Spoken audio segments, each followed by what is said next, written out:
Hola, muy buenas noches, compañeros. Espero se encuentren muy bien el día de hoy. Mi nombre es Anaída Miguel Servidora y en representación de Justicia, Tributo y Equidad, Asociación en Participación, les doy las gracias por acompañarnos el día de hoy. Hoy tenemos a un invitado muy especial, es el maestro Enrique Mayen Zavala. Muy buenas noches, maestro.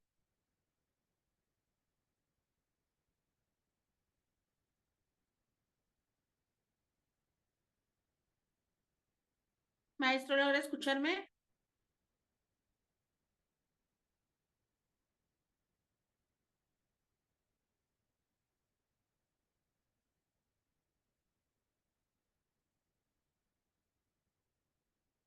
Yo no lo veo.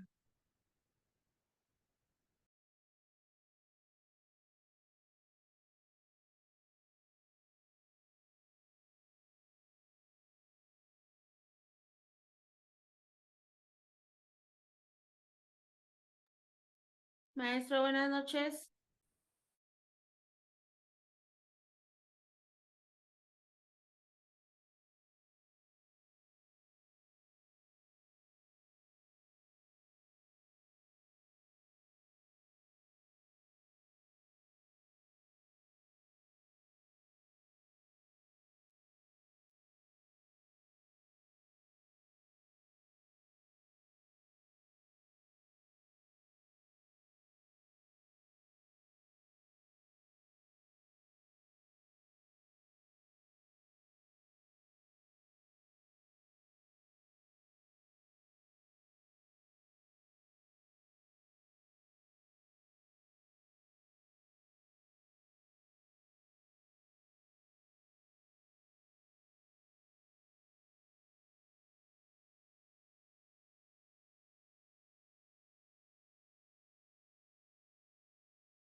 Permítanme un momento, compañeros, estamos checando. Hola, muy buenas noches, ¿cómo están todos? Hola, muy buenas noches, maestro. ¿Qué tal? ¿Cómo está? ¿Cómo se encuentra el día de hoy? Muy bien, muchas gracias. Estoy avisando del nuevo link. Muchas gracias, maestro, por estar con nosotros el día de hoy, por haber aceptado nuestra invitación. Y pues permítanme comentarles, compañeros, que el maestro Enrique Mayen Zavala nos va a hacer el honor de hablar acerca del debate de la prisión preventiva oficiosa y cambio de medidas cautelares.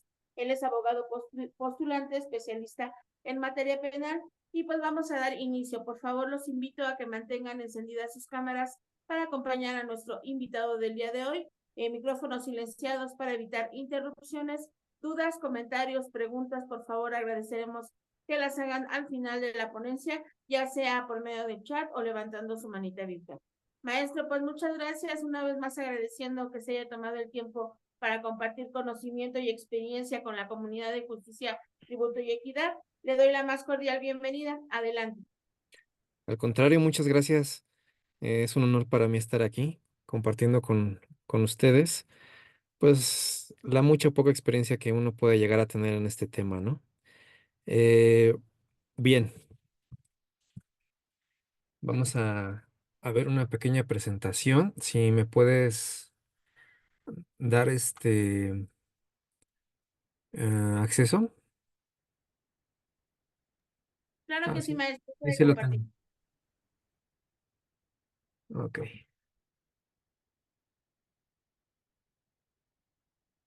Ya ven la presentación, ¿verdad? Así es, maestro. Bien, vamos a empezar. Medidas cautelares. ¿Qué son las medidas cautelares? Es un instrumento jurídico, obviamente, de naturaleza procesal, impuestas bajo criterios objetivos. Esto es importante, tiene que ser algo objetivo, ¿no? Porque hay muchos litigantes que me dicen, oye, pero es que me impusieron a mi representado de manera subjetiva, ¿no? A criterio del juez. Bueno, sí hay algo de eso, pero básicamente tienen que ser criterios objetivos de los que se debe de basar el juzgador para imponerlas.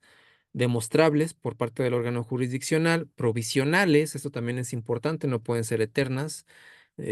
Terminan las medidas cautelares, terminan cuando termina el proceso, ya sea por una solución alterna o hasta finalizar el juicio.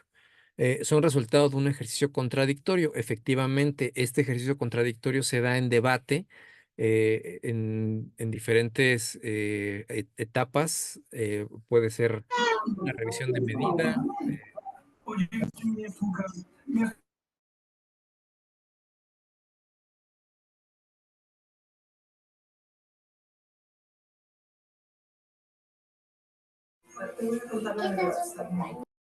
No se oye.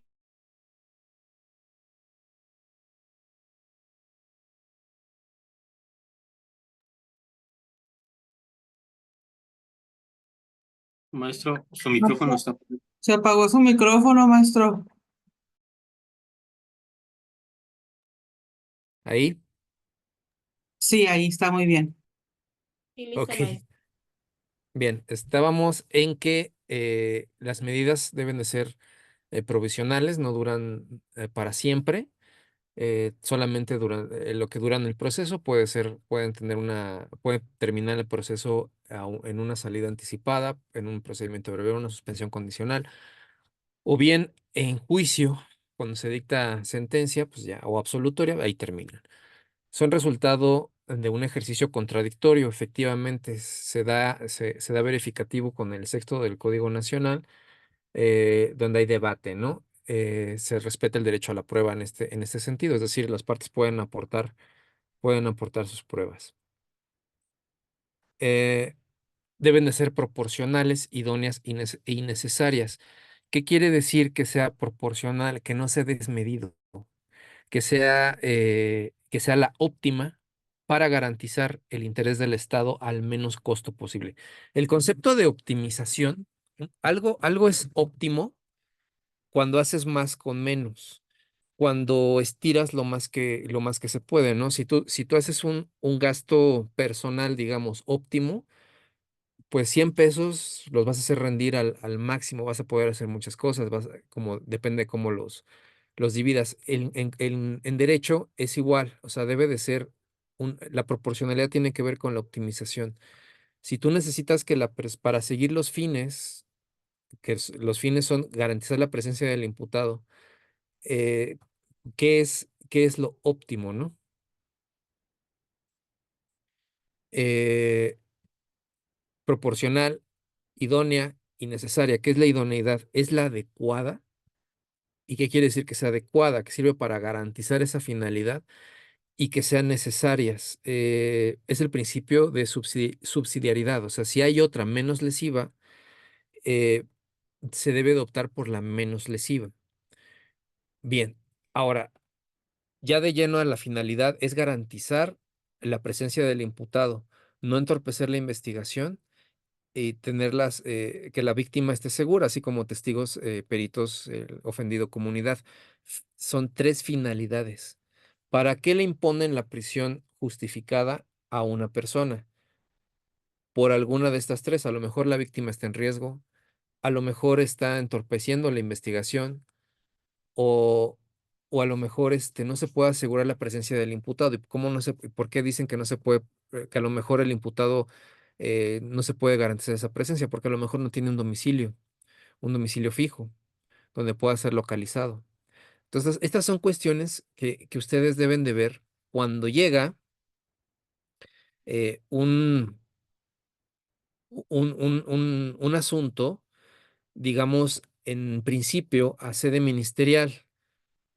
Cuando ustedes están dentro de las 48 horas, tienen que adelantarse en todos los casos, porque como vamos a ver dentro de un momento, también se puede debatir la imposición de la prisión preventiva oficiosa. En todos los casos, deben de aportar ustedes lo necesario al Ministerio Público sobre el domicilio, para que tenga la certeza del domicilio, eh, comprobantes de domicilio, deben de aportar incluso entrevistas de las personas con las que vive el imputado, vecinos, eh, diferentes documentales que pueden ser usados en ese sentido. Su credencial de lector, etcétera, etcétera. Inclusive solicitarle al Ministerio Público actos de investigación relacionados a la certeza del domicilio, como cuál, que Policía de Investigación vaya a corroborar si realmente vive ahí. Ese es algo importante. Aunque el Ministerio Público se entiende que son diligencias que debe de realizar, pues la realidad es que no lo hace. Entonces es necesario que mediante un acuse de recibido de esa petición de acto de investigación, uno acuda a la audiencia inicial y le diga al juez, pues es que yo les pedí que fueran a verificar ese domicilio y no fueron, por ejemplo. Y entonces ahí puedes argumentar de que no se le puede eh, perjudicar la ineficiencia, la ineficacia o la omisión del Ministerio Público en contra de tu representado. Mm, También existen medidas cautelares reales y las personales. Esa es otra división de esas medidas cautelares. Las reales, pues como todos saben, los aquí presentes, pues es parte del derecho civil, ¿no? Es una garantía económica. Las personales, pues ya tienen que ver sobre la restricción de la libertad, ¿no? Una firma periódica, por ejemplo. Eh, ¿Cuáles son los principios que se utilizan? Recordemos que este es un sistema de principios. El principio significa, obviamente, comienzo, el punto de partida. Robert Alexi hizo una teoría de los derechos fundamentales. Este es un jurista alemán. Señala que los principios son mandatos de optimización. Es lo que ya habíamos visto el óptimo es lo que mejor resultado te da con lo menos, ¿no? El más por menos. Ordena que algo sea realizado dentro de la medida posible, dentro de las posibilidades jurídicas reales y existentes. Hasta cierto grado puede ser cumplido, ¿no? Working, que es otro autor, señala que es todo conjunto de estándares, no normas. Estos autores y este sistema ya es de teoría, de fundamentos, de principios, de estándares. Evitan mucho el término de norma clásico de los libros por Rúa, por ejemplo, porque ya estamos en una etapa de un neoconstitucionalismo. Entonces, Working señala que apuntan siempre a decisiones exigidas por la moralidad o objetivos que han de ser alcanzados. Objetivos, ya vimos cuáles son, que esté siempre presente en audiencia, eh, que, que, que no se entorpezca la investigación y que la víctima, testigos ofendidos, pues no tengan riesgo, ¿no? O el riesgo mínimo. Esto también es importante saberlo, la ponderación de principios que propone Robert Alexi. ¿Por qué? Porque muchas veces está en colisión. Todos sabemos que el derecho a la libertad personal es un derecho fundamental, es un derecho humano reconocido en la Constitución, el derecho a libre tránsito. Pero choca, colisiona por ejemplo, digamos, con el derecho a la víctima de proporcionar seguridad, que el Estado le proporcione seguridad.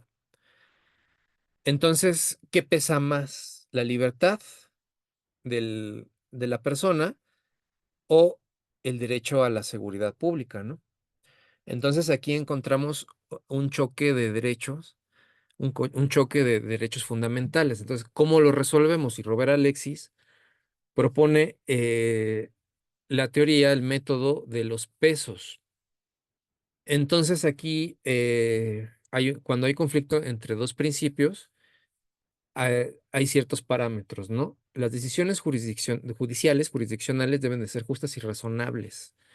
¿Qué quiere decir razonables? Que sean lógicas. Cuanto mayor sea el grado de no satisfacción o restitución de los principios, debe de ser tanto el de satisfacción del otro. Esto es lo que conocíamos en matemáticas como una proporcionalidad. Si yo lo dejo encerrado, pues la víctima va a estar segura, no va a haber quien lo moleste. ¿Qué tanto? Si yo lo dejo libre, a lo mejor la víctima se va a sentir, va a estar insegura a lo mejor. Pero ¿qué tal si le pongo una firma periódica? Te dejo ir, pero no tanto. Te voy a estar verificando. ¿Cada cuánto? Cada mes, cada semana, cada 15 días. Entonces, ese nivel de supervisión, el juez pondera, bueno, pues este es un delito, a lo mejor que no amerita prisión oficiosa. Este es un delito que a lo mejor la víctima no está tan en riesgo porque fueron lesiones que se ocasionaron, pero no se conocían con anterioridad, ¿no? O el robo fue al azar, no había razón de que ellos se conocieran, entonces no sabe, ni la víctima sabe nada del imputado y el imputado no sabe ni dónde vive el otro. Entonces el juez pondera y dice, bueno, eh, bajo la verificación del su principio de idoneidad o de adecuación, eh, entonces vamos a poner una firma periódica porque no está tan en riesgo.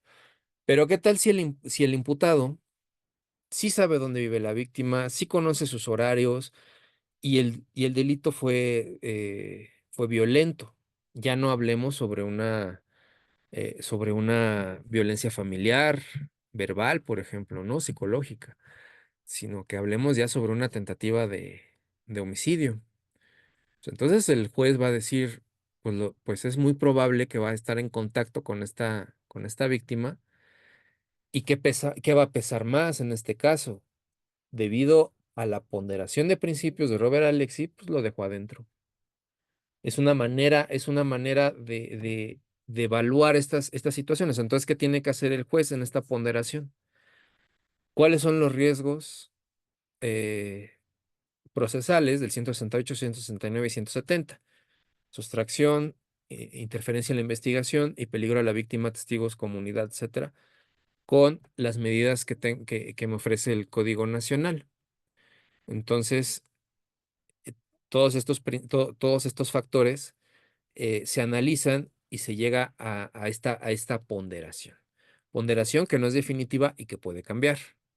La medida cautelar es revisable.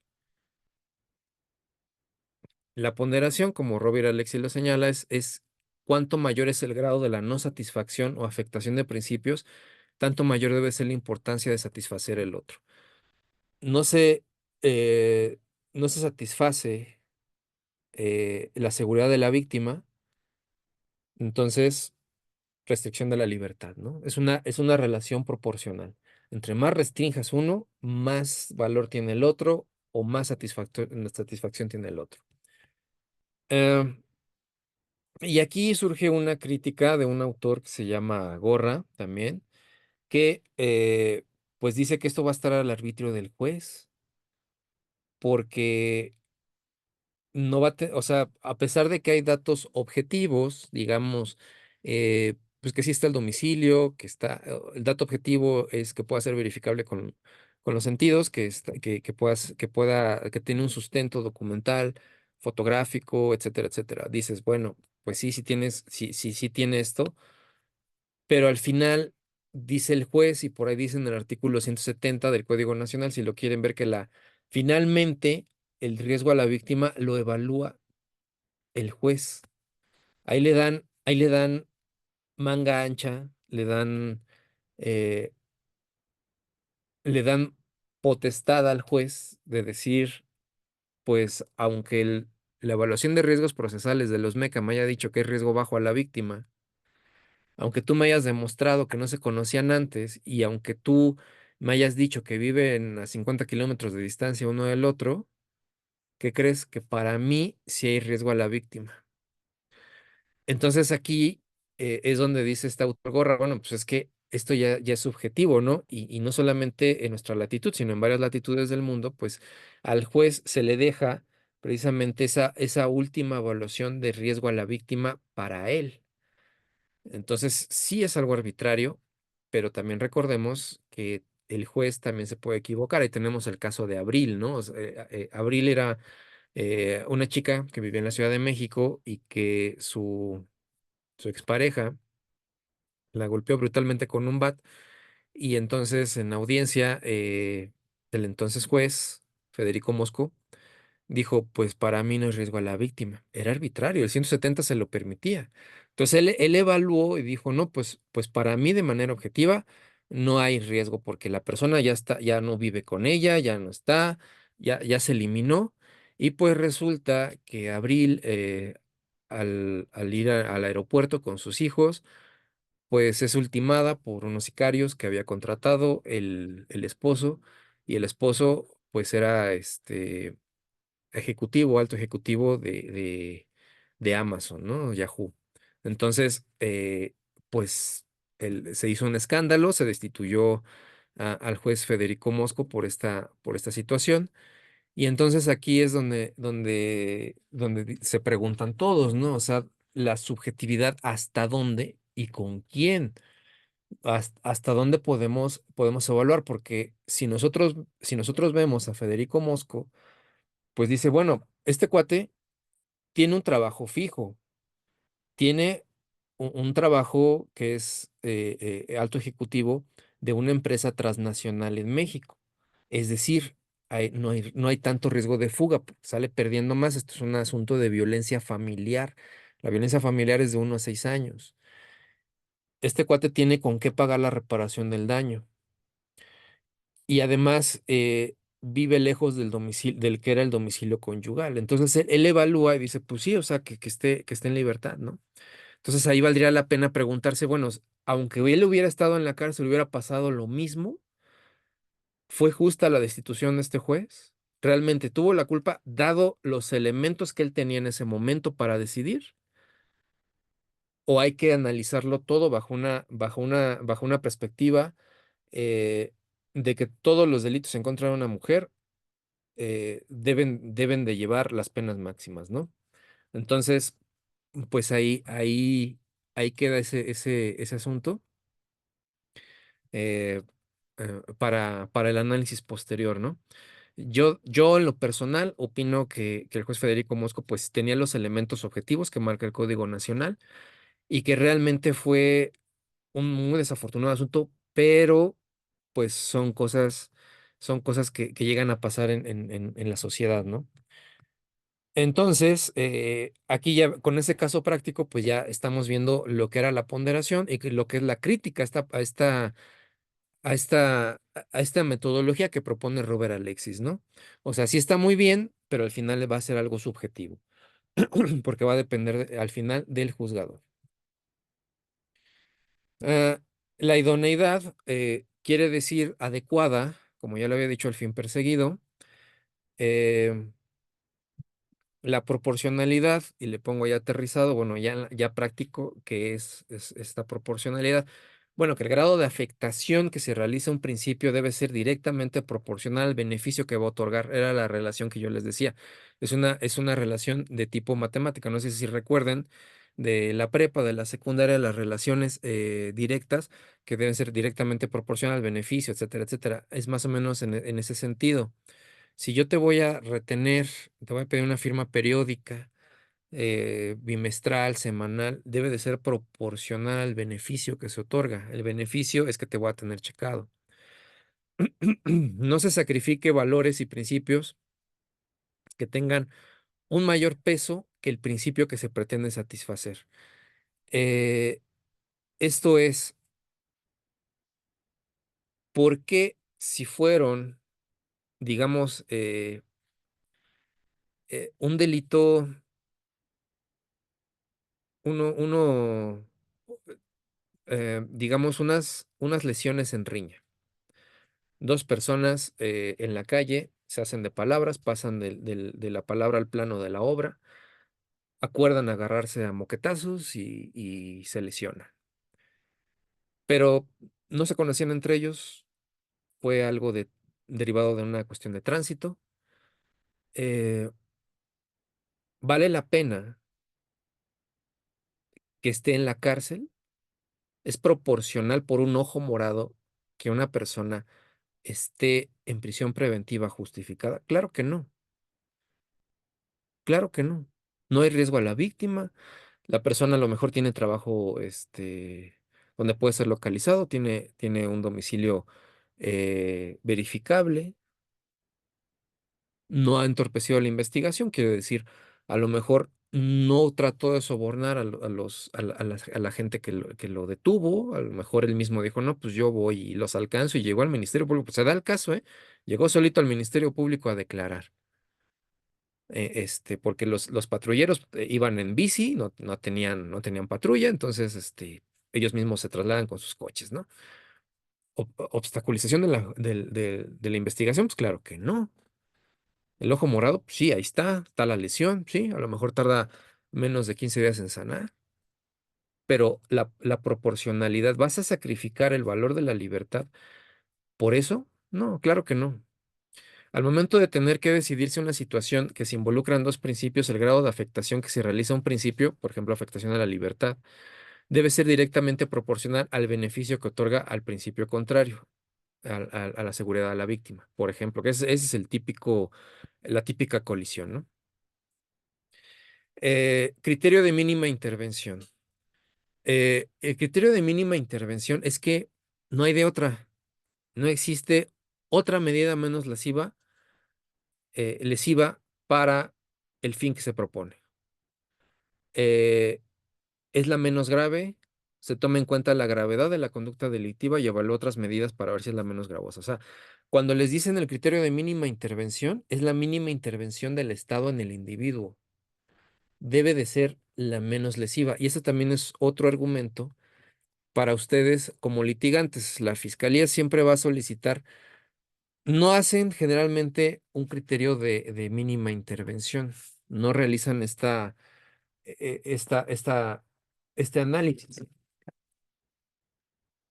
Y en este análisis, ustedes le pueden preguntar en el debate, ¿cuál es el criterio de mínima intervención que aplicaste para solicitar la prisión preventiva o la prisión domiciliaria, etcétera, etcétera?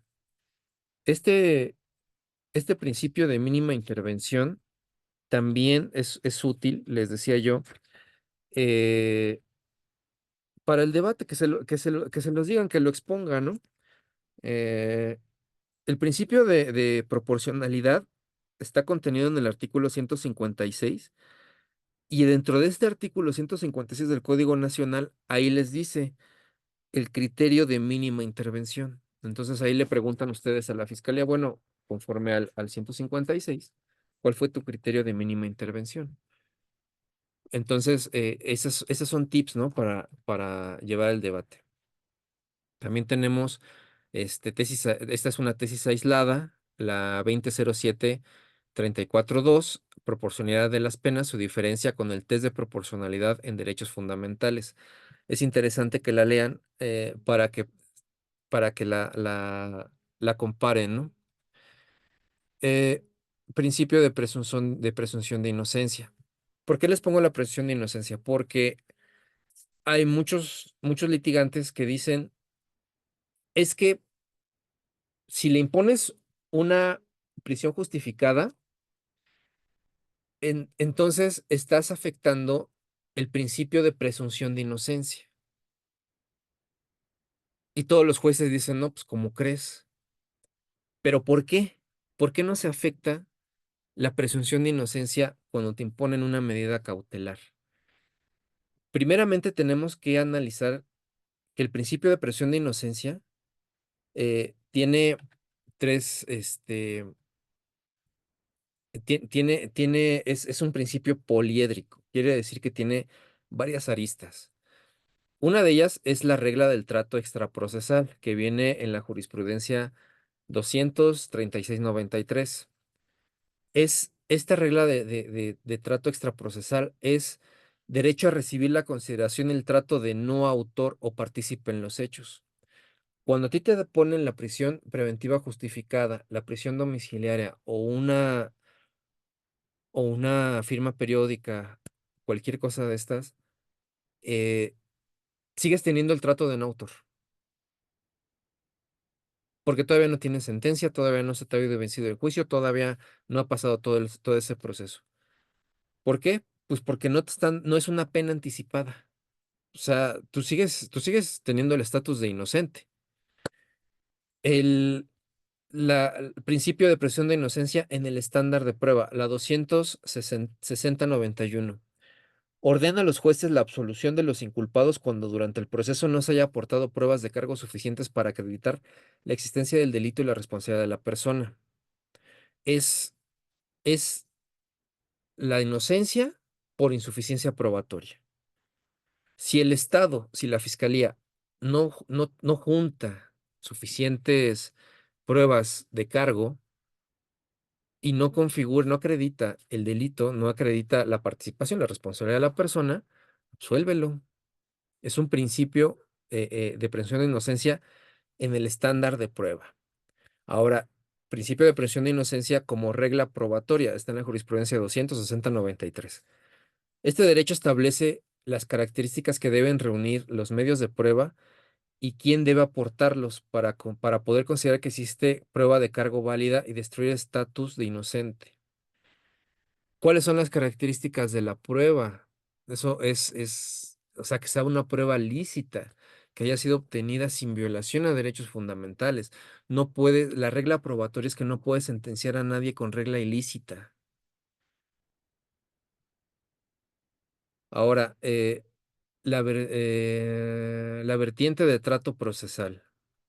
La 260-92 ordena a los jueces impedir en la mayor medida posible la aplicación de medidas que impliquen una equiparación entre el hecho imputado y culpable, es decir, prohibición de una anticipación de la pena. Las medidas cautelares no es una pena anticipada. No por el hecho que esté restringido en libertad quiere decir que es una pena anticipada. ¿Por qué? Porque los fines es que esté a salvo la víctima, que la investigación no se interrumpa y que se presente a proceso. Si hay sospecha de alguno de varios de esto, eh, eh, no significa, o sea, te imponen una medida cautelar proporcional al riesgo que se está manejando. No es una pena anticipada. Y esta jurisprudencia así lo explica en correlación, no por sí misma la jurisprudencia, pero sí en correlación con lo que hemos visto hasta este momento. Si te imponen una medida cautelar de una firma periódica, es proporcional, eh, es equilibrada en ese sentido, pero no es una anticipación de la pena. Después, ya en el 14.2 del Pacto Internacional de Derechos Civiles y Políticos, toda persona acusada de un delito tiene derecho a que se presuma su inocencia mientras no se pruebe la culpabilidad. El 8.2 de la Convención Americana, toda persona inculpada del delito tiene derecho a que se presuma su inocencia mientras no se establezca legalmente su culpabilidad. Todos los firmantes de la Convención Americana de Derechos Humanos y del Pacto Internacional de Derechos Civiles y Políticos, en sus códigos tienen medidas cautelares. En todos. No hay violación al principio de presunción de inocencia. También aquí hay unas eh, jurisprudencias de la Corte Interamericana que sería interesante que las apuntaran para que las tengan al momento de debatir una medida cautelar. Gandarán Panday contra Surinam. Nadie puede ser sometido a detención o encarcelamiento y por causas y métodos que puedan reputarse como incompatibles con con el respeto de derechos fundamentales o faltos de proporcionalidad. Esta, eh, esta Gangaram Pandai eh, ataca lo que es la proporcionalidad. Entonces, cuando escuchan al Ministerio Público que está solicitando una medida excesiva, muy lesiva, y que puede ser atemperada con otra menos, ustedes digan, es que no sigue el principio de proporcional 156 del Código Nacional, así como de la jurisprudencia de la Corte Interamericana de Derechos Humanos, en el caso eh, Gangaram Pandai contra Surinam, y se recitan este párrafo, porque debe ser proporcional, ¿no? Así también Chaparro Álvarez contra Ecuador. Dice, no es suficiente que toda causa de privación o restricción al derecho de la libertad esté consagrado en la ley, sino que sea necesario que esa ley y su aplicación respeten los requisitos para que no sea arbitraria. Primera, que la finalidad de las medidas que priven o restrinjan la libertad sean compatible con la convención. Valga señalar que ese tribunal ha reconocido como fines legítimos el asegurar que el acusado no impedirá el desarrollo de las investigaciones, que eso ya lo tenemos nosotros en el 169, ni eludirá la acción de la justicia, que eso lo tenemos en el 168. Segunda, que las medidas adoptadas sean idóneas, o sea, sean adecuadas. Entonces, estas dos jurisprudencias de la Corte Interamericana les pueden servir en su argumentación de medidas cautelares. La tercera es que sean necesarias. Ya vimos el concepto de necesario, es decir, que sean indispensables para conseguir el fin deseado y no exista una medida menos gravosa respecto al derecho intervenido.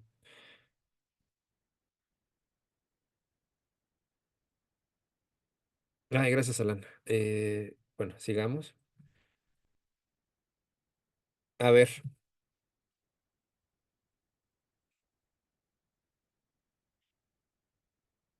aquí me equivoqué. En otros países no existe la prisión preventiva oficiosa. Y aquí vamos a entrar a otras Honduras. Vamos a ver precisamente ya los criterios para este, una, vamos a hablar ya de la prisión oficiosa.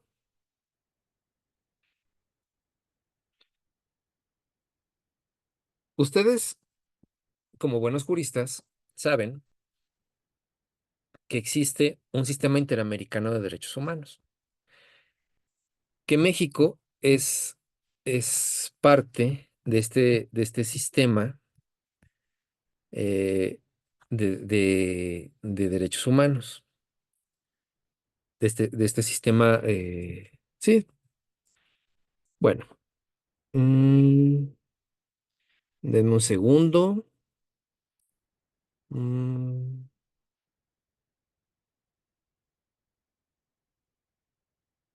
Déjenme buscar mi apunte.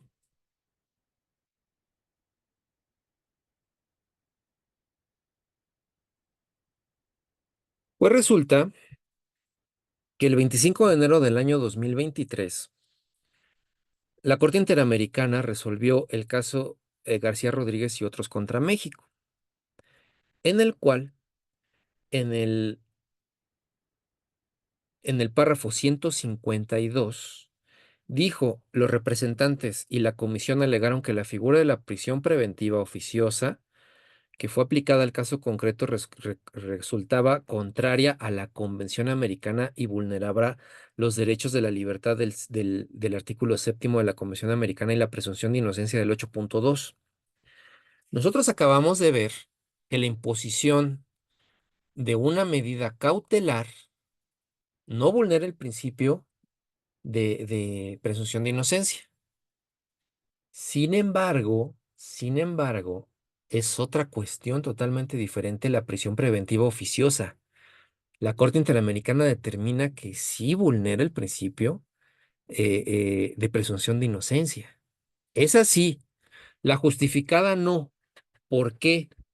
Porque la prisión preventiva justificada, su mismo nombre lo dice, te está justificando las razones de por qué te voy a dejar en prisión. Se hace un debate, se substancia el proceso. Dice la fiscalía, es que no hay otra medida menos lesiva. No hay otra medida menos lesiva para garantizar X, Y o Z, 168, 169, 170. No hay de otra. Ya le apliqué el test de proporcionalidad, ya le apliqué el test de mínima intervención. No hay más. Tiene que estar en prisión. Y le dan oportunidad a la defensa y al imputado de defenderse. Esa es la diferencia. Entonces se defiende. No, su señora, fíjese que yo tengo arraigo por esto, por esto, por esto. Yo no, no hay riesgo a la víctima por esto, por esto, por esto y por esto, y no entorpezco la investigación por esto, por esto, por esto. Y entonces ahí lo que te dice esta sentencia es que es lesiva de derechos humanos la prisión oficiosa porque no hay debate, porque no le das oportunidad a la persona de derecho de audiencia de defenderse.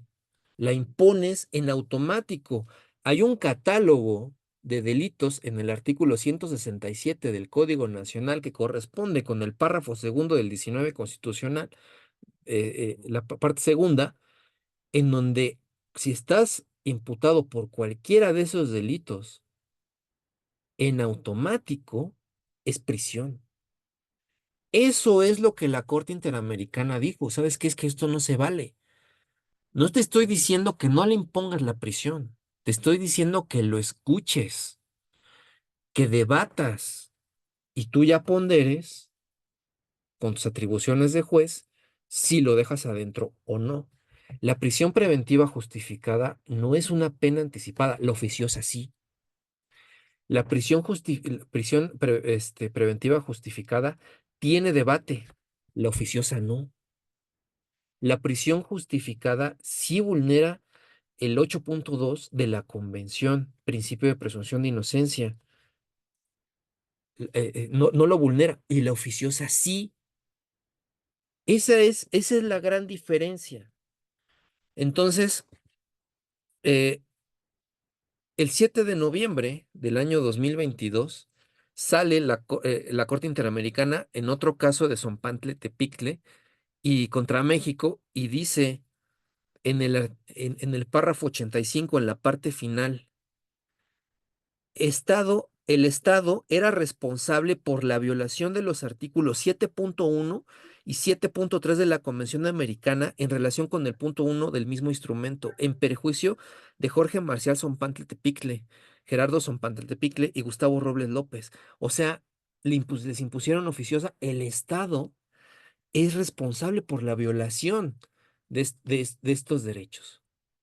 Entonces, tenemos también el párrafo 86 de esta Son Partes de Tepicle y otros contra México, donde dice, el Estado mexicano ha mantenido su sistema jurídico, las figuras de la prisión preventiva oficiosa y del arraigo, que no han sido anuladas ni derogadas, a pesar que han transitado por diversos textos normativos apareciendo actualmente en la Constitución. O sea, los ministros de la Corte Interamericana dicen, oye, ¿qué onda? O sea, tú firmaste con nosotros para estar en el sistema interamericano de derechos humanos, pero estás violando derechos humanos. O sea, no te estoy diciendo, no te estoy diciendo que, que des que des libertades, ¿no? Como por ahí dijeron una vez en Palacio Nacional, que todos los que estaban en prisión oficiosa, una vez que se derogue la prisión oficiosa, van a ser. No, no, no, no te estoy diciendo eso. Eso es una aberración, eso es una tontería política. Eso no es verdad, jurídicamente no es cierto.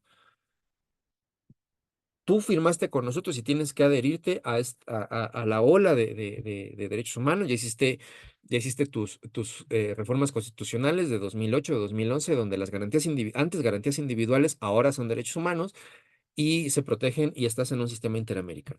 Va, pero no lo estás respetando. Sigues sacando, sigue estando en la Constitución el 19. Sigue estando en el Código Nacional el 167 del catálogo de delitos de prisión oficiosa.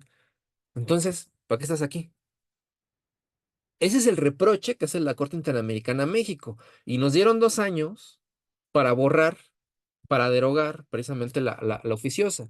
Entonces, qué es lo que está, qué es lo que estaba pasando?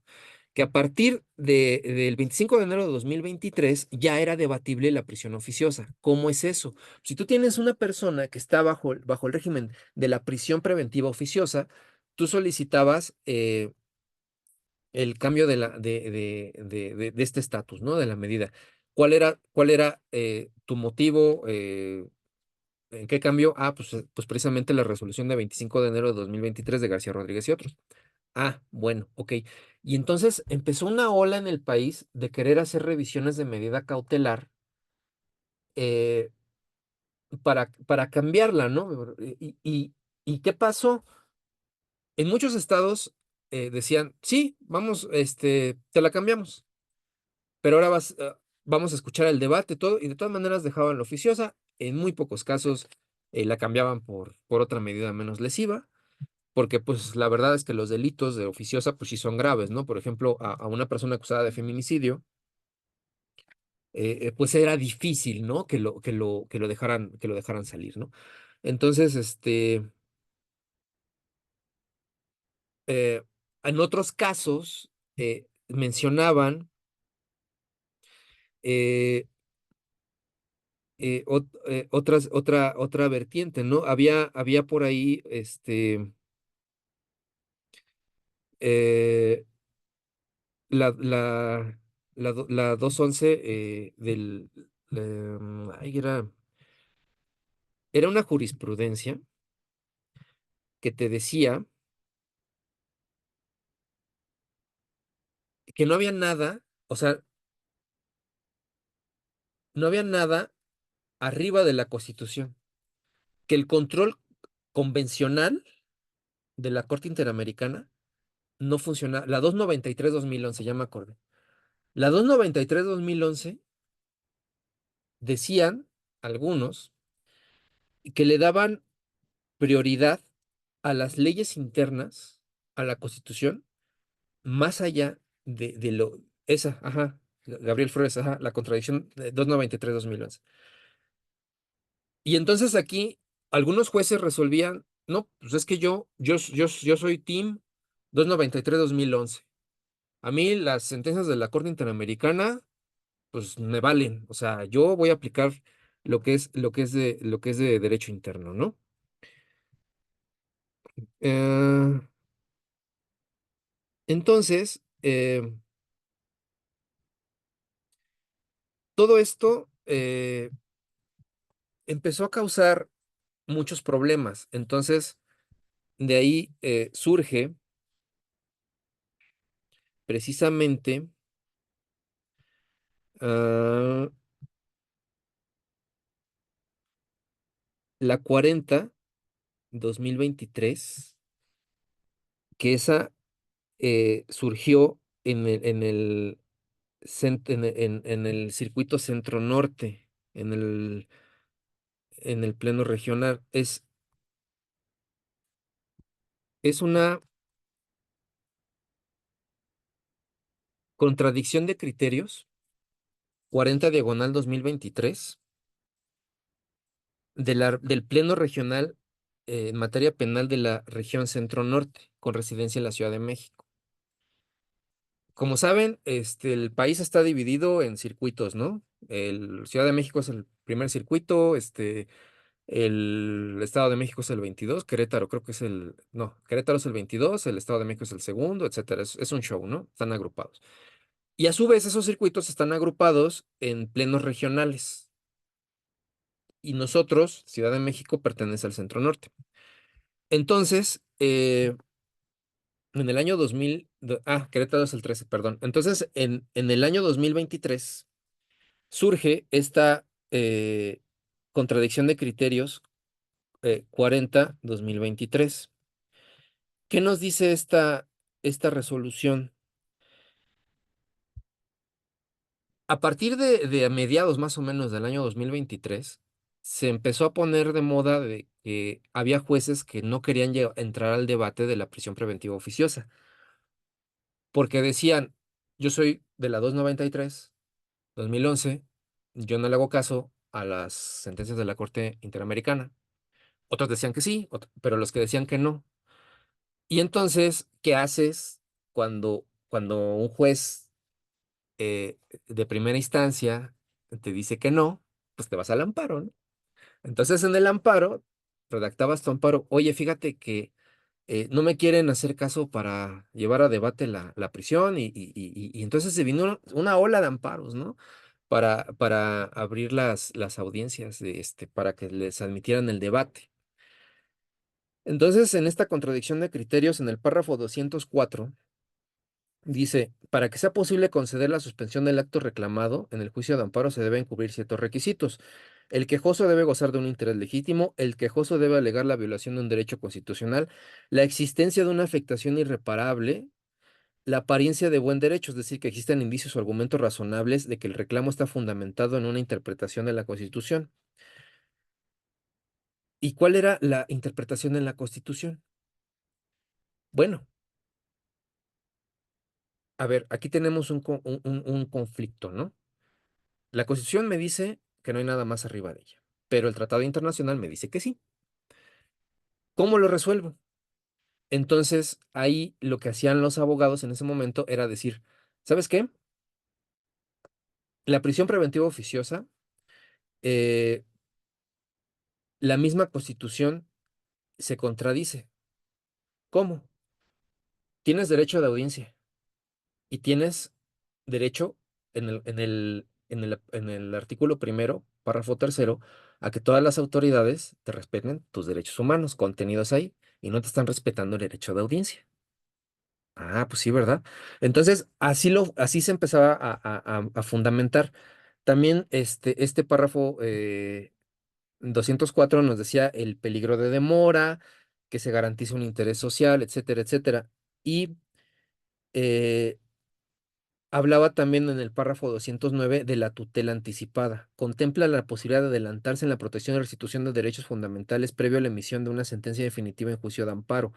O sea, esta 40/2023 le decía a todos, todos los amparos que tú metas para debatir la oficiosa te van a salir en suspensión para que puedas llevar el debate. Y todos esos jueces que te dijeron que eran Team 293/2011 que no querían llevarla, la van a tener que llevar y te van a escuchar. No, pues maravilloso, ¿no? Entonces, todos estos amparos que se empezaron a dar del año 2023, pues no había falla, ¿no? Empezamos a tener audiencias, empezamos a debatir. El problema, obviamente, era que te cambian la oficiosa por una prisión oficiosa por una justificada.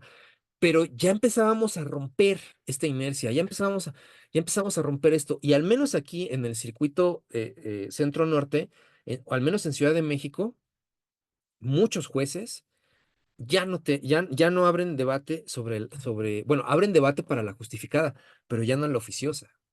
Entonces, esto es algo interesante porque cuando ustedes tengan, eh, o si tienen actualmente, y por eso entraron a esta plática, que quieran hacer una revisión de medida de oficiosa, cambiarla por otra, primero tienen que hacer un debate de este cambio, que por convencionalidad ya no opera la oficiosa. Y ya que argumentan esto, entonces ya entran al debate, ya la substanciación, de cómo meter una medida menos lesiva. Les voy a poner una audiencia en donde debatí esto. Déjenme encontrarla para que escuchen cómo es el debate y cómo se aplican estas jurisprudencias, ¿no? Es. ¿Dónde estás? ¿Dónde estás?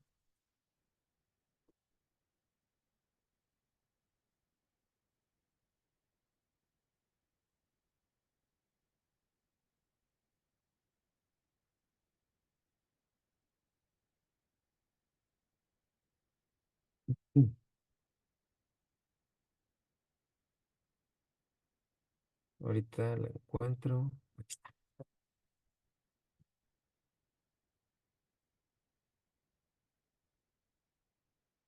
¿Es esta?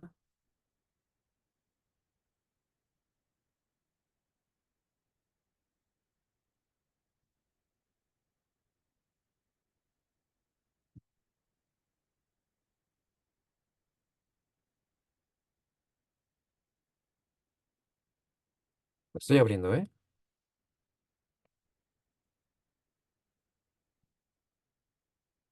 Ah, que está tardando la computadora. A ver, en lo que se abre, ¿alguna duda? Levanten la manita.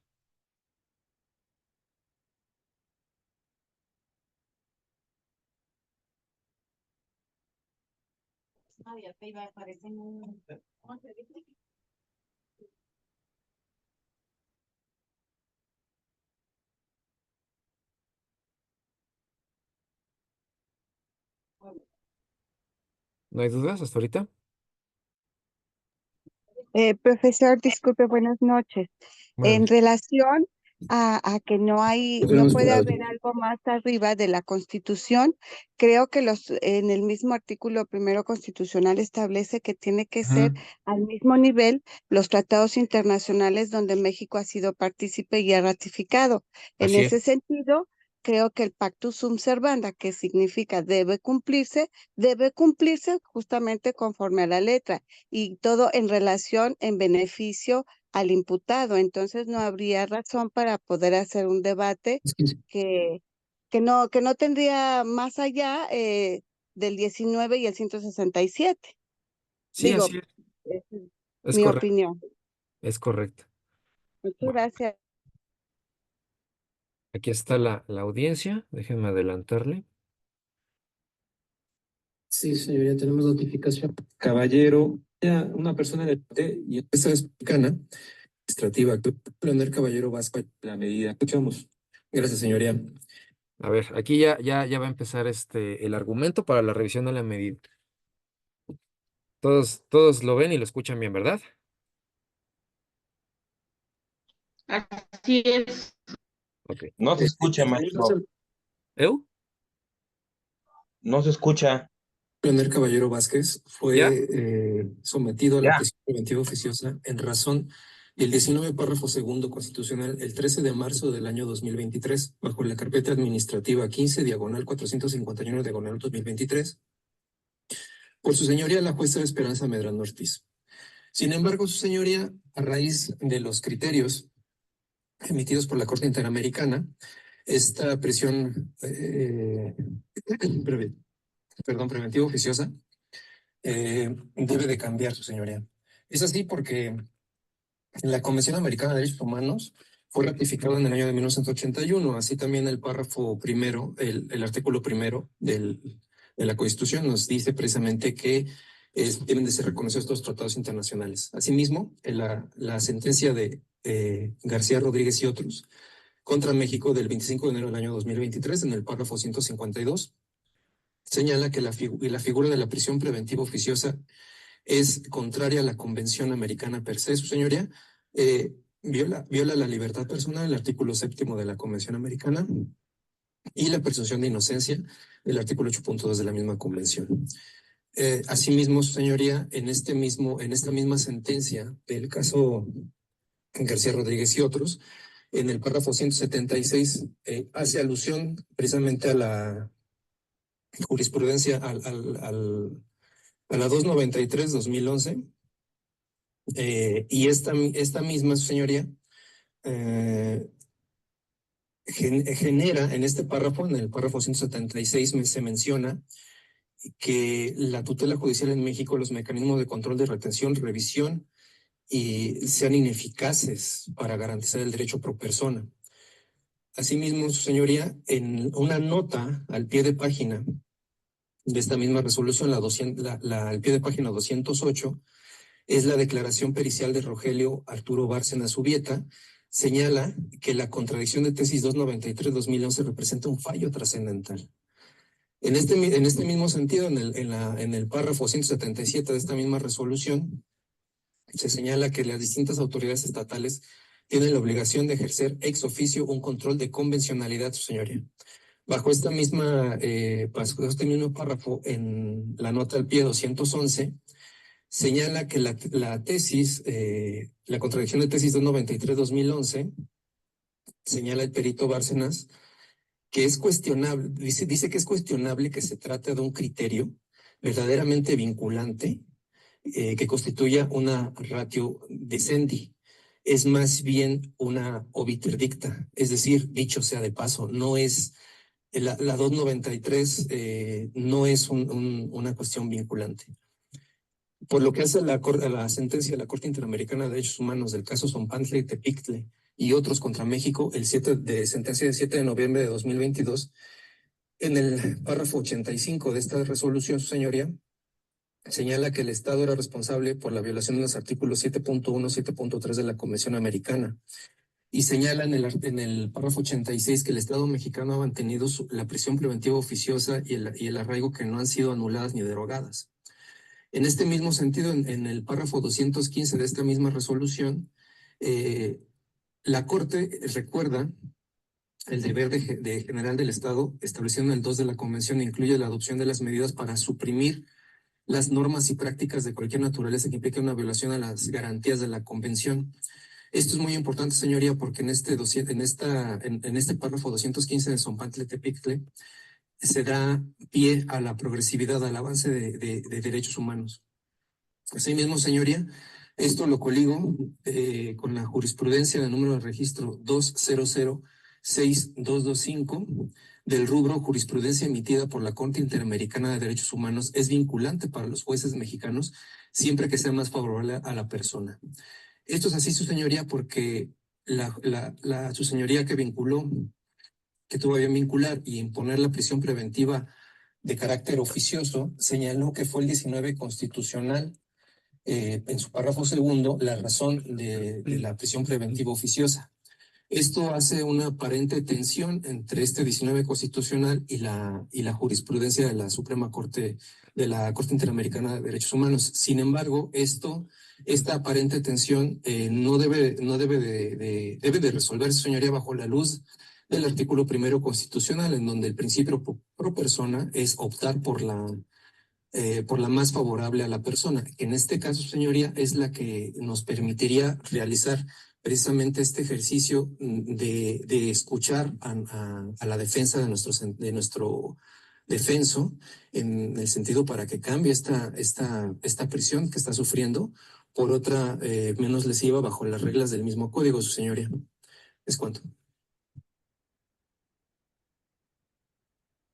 Eso, señoría, nada, es únicamente hacer la precisión que cuando la jueza vinculó a proceso, impuso la medida prisión oficiosa en razón de lo establecido en el artículo 19, segundo párrafo, así como lo establecido en el propio artículo 7 de la Convención Americana sobre Derechos Humanos. Esta fiscalía considera que debe de persistir esta prisión preventiva oficiosa, toda vez que la propia Convención Americana sobre Derechos Humanos, que fue la que firmó y ratificó el Estado mexicano, establece que en su artículo 7.2 establece esa privación de la libertad física, atendiendo a la Constitución política de los Estados partes. En el artículo 19 constitucional se establece esa prisión preventiva oficiosa al tratarse de un delito de homicidio, como es el caso, un delito de homicidio calificado, por lo que se considera que debe de subsistir esta medida cautelar,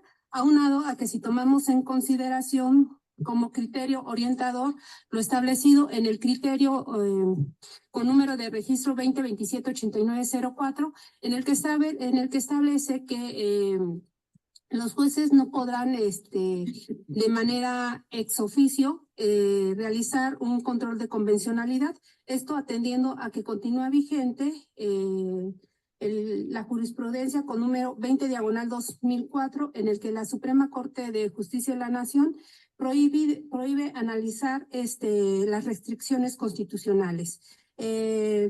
También es importante señalar y tomar en cuenta lo establecido en el artículo 133 constitucional, en el que establece la jerarquía de normas y establece, debe de considerarse la supremacía de la Constitución política de los Estados Unidos mexicanos.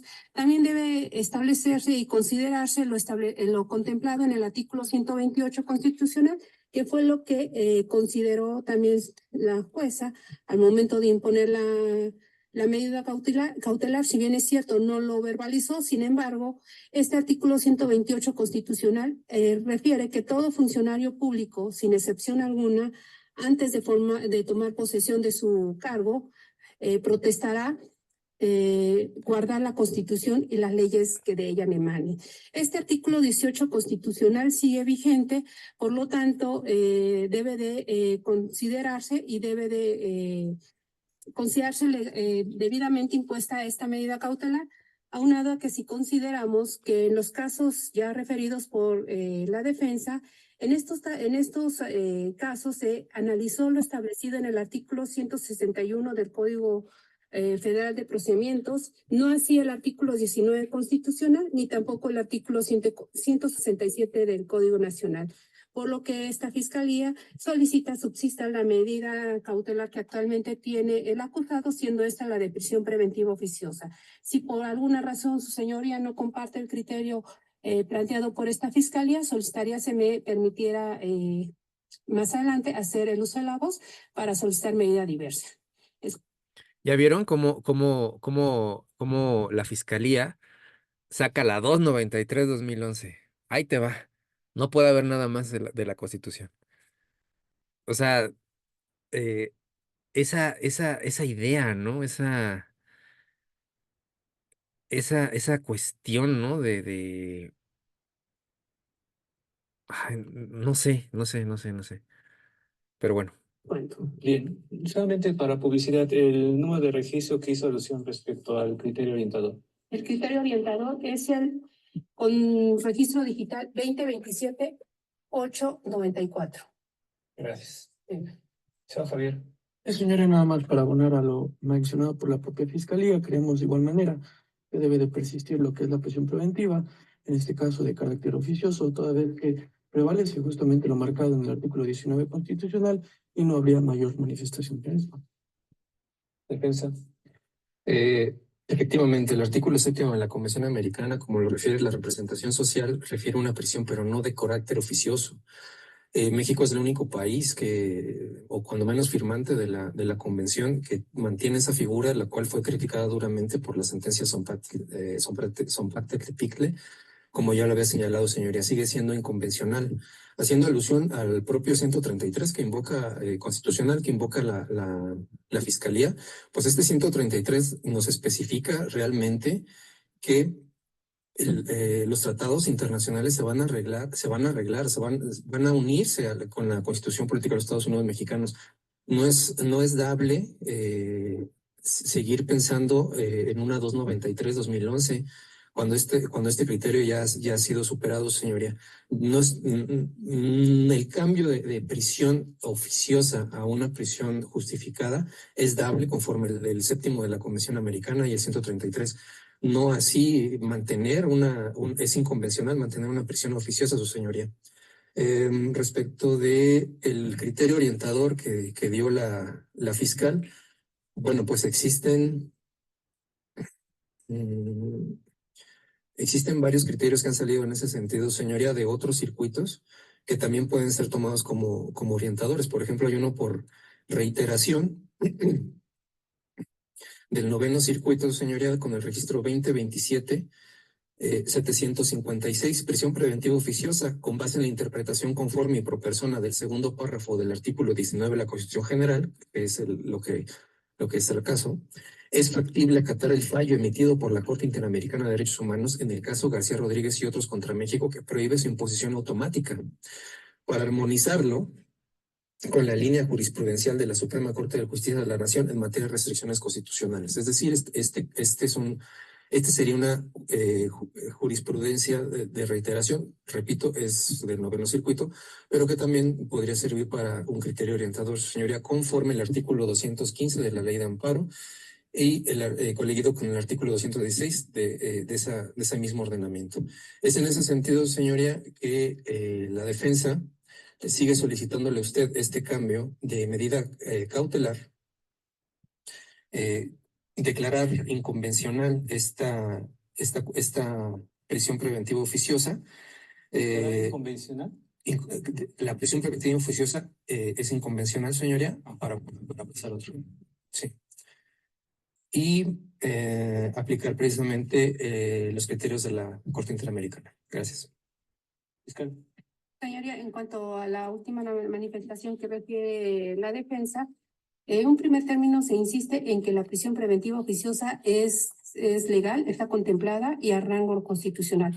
En cuanto a declarar la inconstitucionalidad declarar la inconvencionalidad de esta prisión preventiva oficiosa, esta fiscalía considera que no le corresponde a usted en razón de los propios criterios referidos por la defensa. No le corresponde a usted, señoría. Usted no va a declarar la inconvencionalidad. Eso fue un golpe bajo.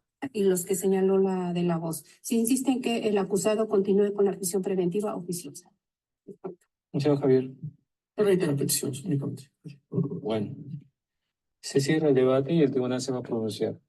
Es de conocimiento los diversos casos internacionales que se han... A ver, ¿por qué no usé, pregunta, ¿por qué no usé la 40-2023?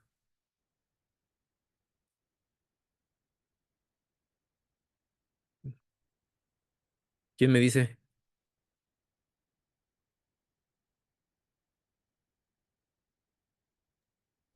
¿Cuál fue la pregunta, maestro? No te escucho, Mauricio. ¿Cuál fue la pregunta? A ver, otra vez, no te escuché.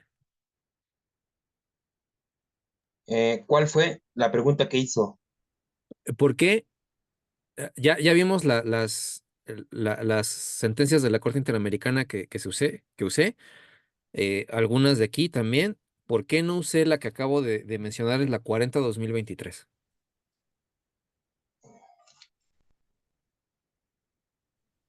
Porque todavía no había entrado en vigor. No, ya estaba. La 40-2023 fue a mediados del 23 y esta audiencia es del 9 de enero del 24. ¿Pero por qué no la mencioné?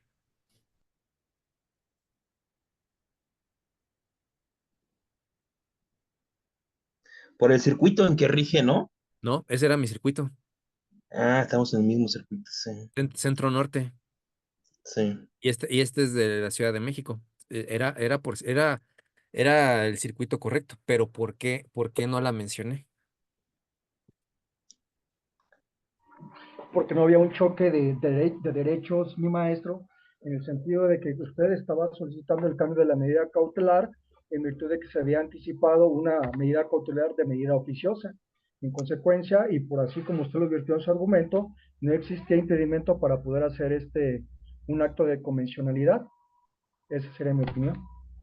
Ok, dice Zeus en el chat, porque obligaría al juez al debate. No, a ver, Edgar, a ver, dime. Perdón, A ver, dime. perdón. Yo creo, licenciado, porque usted pretendía incluso que se le quitara otra distinta a la presión justificada, porque si no usted le estaría dando las armas al juez para abrir el debate inmediatamente No, por esa medida, ¿no? no, ahí va.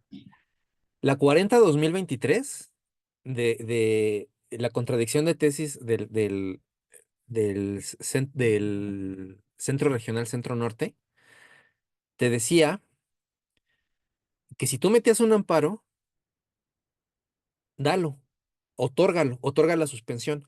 Y en la suspensión se basa para que hagas este debate. Yo no tenía que fundamentarle, o sea, traía yo la 40-2023 allá en mi tablet, pero no fue necesario usarla porque ya me estaba dando chance del debate. Si no hubiera querido abrir el debate, entonces yo le aviento la 40-2023. ¿Sabes qué? Ya este circuito determinó que debemos abrir el debate para la oficiosa, para debatir la prisión oficiosa.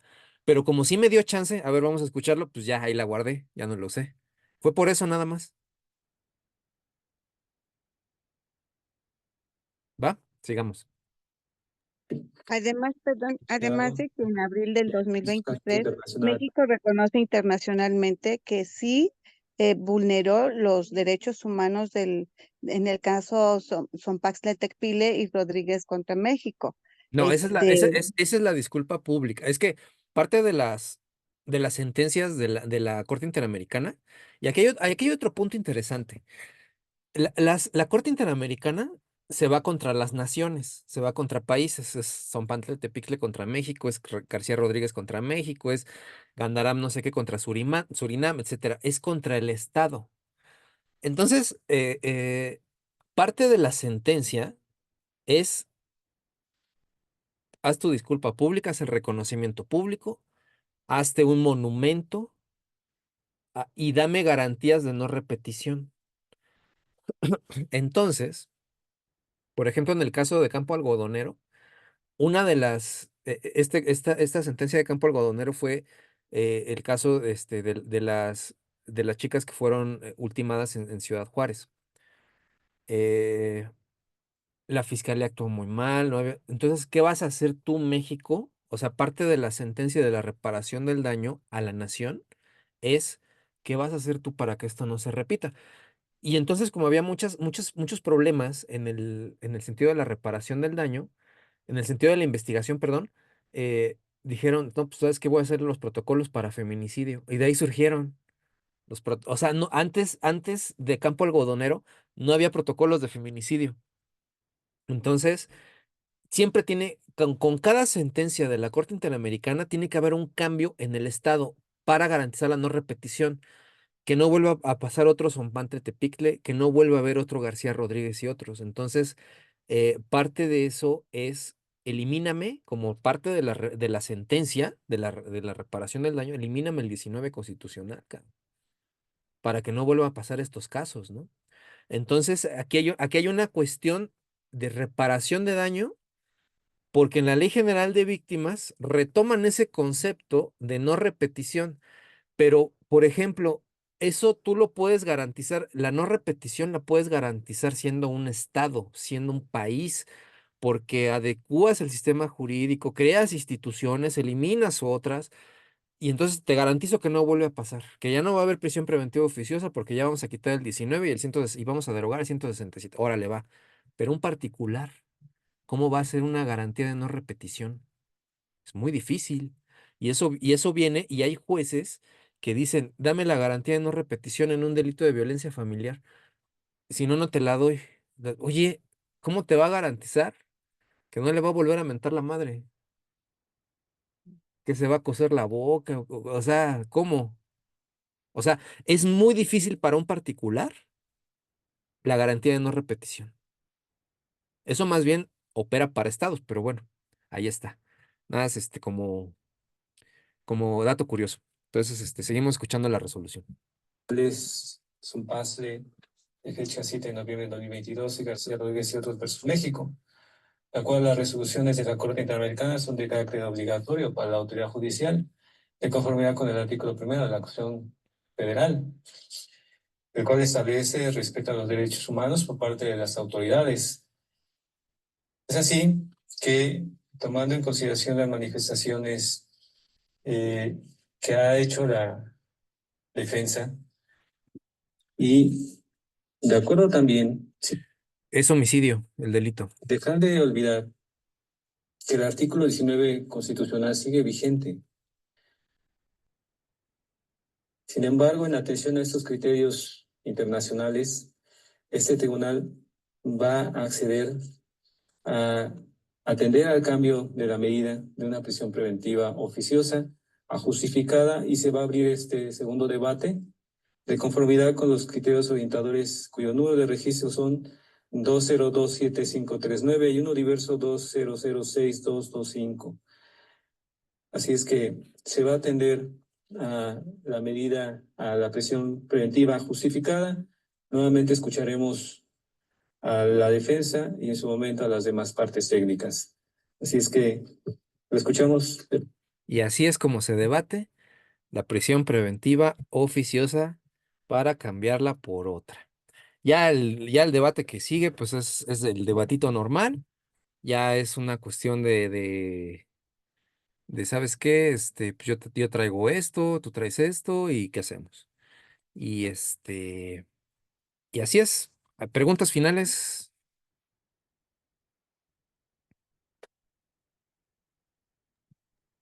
Logró la libertad de Compañeros, es opción. momento de poner preguntas. Adelante, compañero. Sí, Pregunté, Mauricio. No, no, me pusieron la justificada. ah, Es que el delito era homicidio, entonces, es muy difícil. Es que eso que dicen en las mañaneras, ¿no? De que todos van a salir, no es cierto, ¿no? Es muy difícil, no, no, no. Eh, Profesor, sí. y había datos de investigación objetivos para la justificada. Fíjate que, fíjate que, yo pienso que sí estaba reñido. Yo pienso que sí estaba reñido. O sea, sí había para ambos lados. O sea, ahí yo creo que fue el riesgo de sustracción por la pena, cosas así, pero sí, ¿eh? Yo creo que sí había datos para inclinarse para cualquiera. Ya era una cuestión de criterio del juez. Y es que lamentablemente en México estamos mal educados, no tenemos la educación cívica suficiente para hacer frente a una responsabilidad de un acto que hayamos realizado. Entonces, y las penas a veces tan elevadas, pues sí preferimos huir, ¿no? Pero yo creo que sí es bien importante que se debata en ese sentido porque el Ministerio Público hace una creación de carpetas de investigación. Lo leí porque en México no pasa, pero hacen, a veces quieren cuadrar tan perfectas las carpetas que sí tienen errores y normalmente Ministerio Público como director de la trilogía de investigación no realiza justamente la investigación correspondiente para poder hacer ese sustento de la prisión preventiva justificable. Bueno, así lo pienso, mil disculpas. No, sí, no te disculpes, digo, pues estamos en confianza, digo. No, sí, tienes razón. La verdad es que sí hay mucha fabricación de delitos y de carpetas, pero bueno, es con lo que nos toca, ¿no? Aquí hay una pregunta en el chat. Dice, ¿cuál es la que hay que utilizar? ¿La 124223 cuando buscamos abrir debate? ¿Cuarentena bautista? ¿A qué te refieres? Si no puedes hablar, escríbelo, porfa. Y dice César Nava, ¿podrán compartir las tesis? ¿Qué tesis necesitas? ¿Las de la Corte Interamericana o las que dije de la jurisprudencia de la Corte, de la Suprema Corte? Y si es de la Suprema Corte, utilicé la 2006225. Y pues es García Rodríguez y otros, y son Pantle Tepixcle contra México. Ah, Gabriel Flores, maestro, ¿utilizó recursos o amparo o así quedó el asunto? No me, contra la resolución del juez no me, no apelé, sería el siguiente paso y tampoco, metí amparo, porque preferimos llevar el juicio. ¿Cuál es el criterio que no citó, maestro, respecto del debate? No cité el 40-2023 contradicción de tesis del Centro Regional Centro Norte. Dulce Bojor, que se refiere a la 40-20-33, no, 2023, si no habrá debate. Ajá. Gracias, Jesús Pelcastre. Alondra, entonces se solicita de manera general la justificada sin importar el tipo de delito. Se supone, se supone que ya en todo el país, se supone, los jueces no deben de imponer la oficiosa, deben de abrir siempre el debate. Entonces, se supone, ¿no?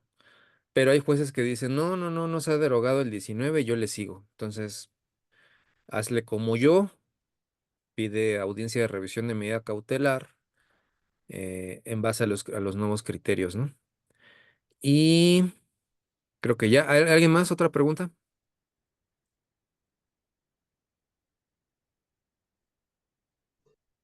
¿Todo bien? Bueno, listo. Pues hay preguntas, ¿todo claro, compañeros?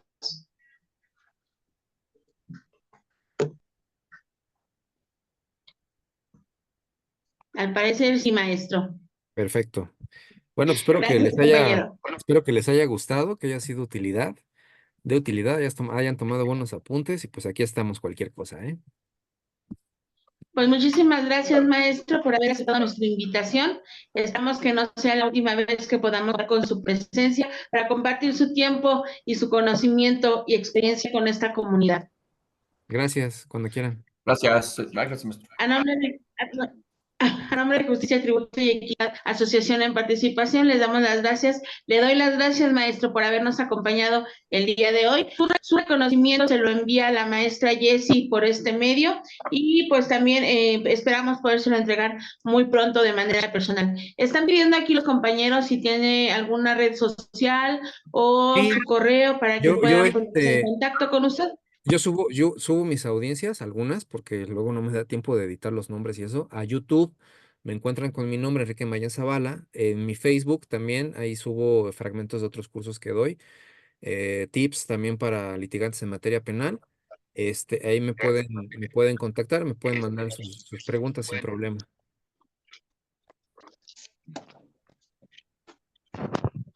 Pues muchas gracias, maestro. Una vez más, fue un honor y un placer haber coincidido en este espacio virtual y pues esperamos poderlo vernos muy pronto nuevamente por aquí. Muchas gracias. Un saludito, Carlos Flores, a mi hermano. Un abrazo a la distancia, maestro. Cuídese mucho. Gracias, Fidel, hermano.